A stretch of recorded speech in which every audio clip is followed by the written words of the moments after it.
pray our Father who is in heaven, hallowed be thy name, thy kingdom come, thy will be done in earth as it is in heaven. Give us this day our daily bread, and forgive us our debts, as we forgive our debts. In us not into temptation, but deliver us from evil. For thine is the kingdom, and the power, and the glory forever. Amen. 1 Tesalonika pasal 5 ayat 16 sampai 18. Bersukacita senantiasa, tetaplah berdoa, mengucap syukur dalam segala hal, sebab itulah yang dikehendaki Allah di dalam Kristus Yesus bagi kamu. 1 Thessalonians pasal 5 ayat 16 sampai 18. Rejoice always, pray with care, King Jesus give thanks in all, raise song thanks for Jesus the will of God in the Christ Jesus for you. Pengertian dari pendidikan nasional adalah usaha sadar dan terencana untuk mewujudkan suasana belajar atau proses pelajaran agar peserta didik secara aktif mengembangkan potensi dirinya untuk memiliki kekuatan spiritual, keagamaan, pengendalian diri, kepribadian, kecerdasan, akhlak mulia, serta keterampilan yang diperlukan dirinya, masyarakat, bangsa, dan negara.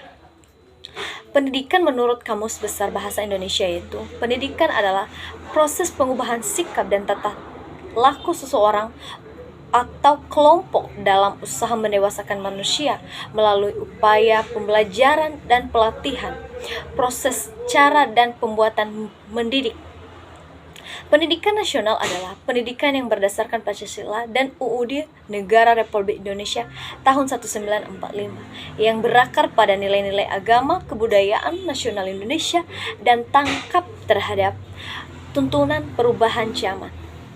Fungsi dan tujuan pendidikan Pancasila adalah dasar negara Indonesia, merupakan rumusan dan pedoman kehidupan berbangsa dan bernegara bagi seluruh rakyat Indonesia. UUD 1945 adalah hukum dasar tertulis atau landasan konstitusional pemerintah negara Republik Indonesia saat ini.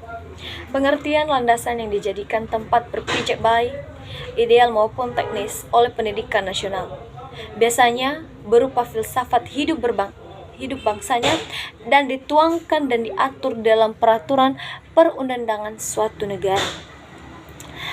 Jalur, jenjang, dan jenis pendidikan terdiri atas pendidikan formal, non-formal, dan pendidikan yang dapat saling melengkapi dan memperkaya.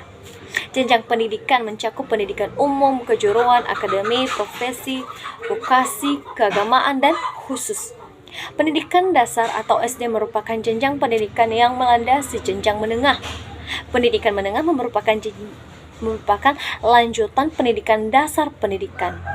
Pendidikan menengah terdiri atas pendidikan menengah umum dan pendidikan menengah kejuruan.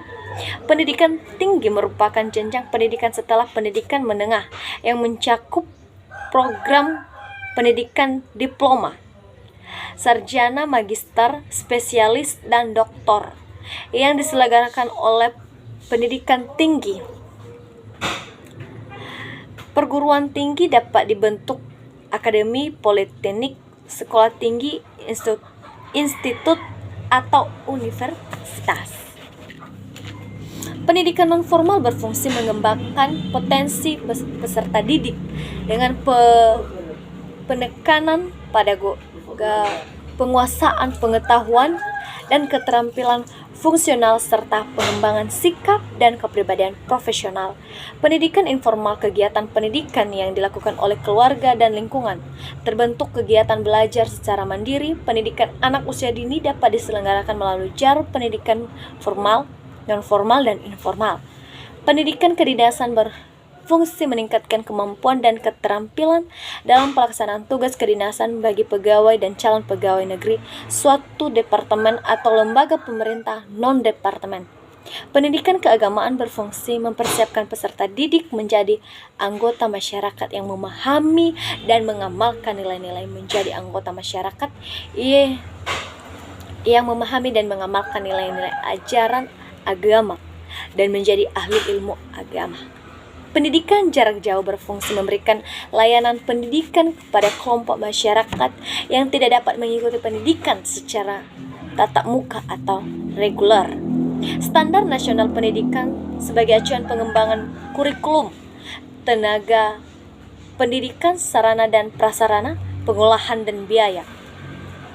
Pendidikan harus dimiliki kuantifikasi minimum dan sertifikasi sesuai dengan jenjang kewenangan mengajar, sehat jasmani dan rohani, serta memiliki kemampuan untuk mewujudkan tujuan pendidikan nasional. Setiap satuan pendidikan, formal dan non-formal, menyediakan sarana dan prasarana yang memenuhi keperluan pendidikan sesuai dengan kebutuhan dan pengembangan potensi fisik, kecerdasan, intelektual, sosial, emosional, dan kewajiban peserta didik. Terima kasih.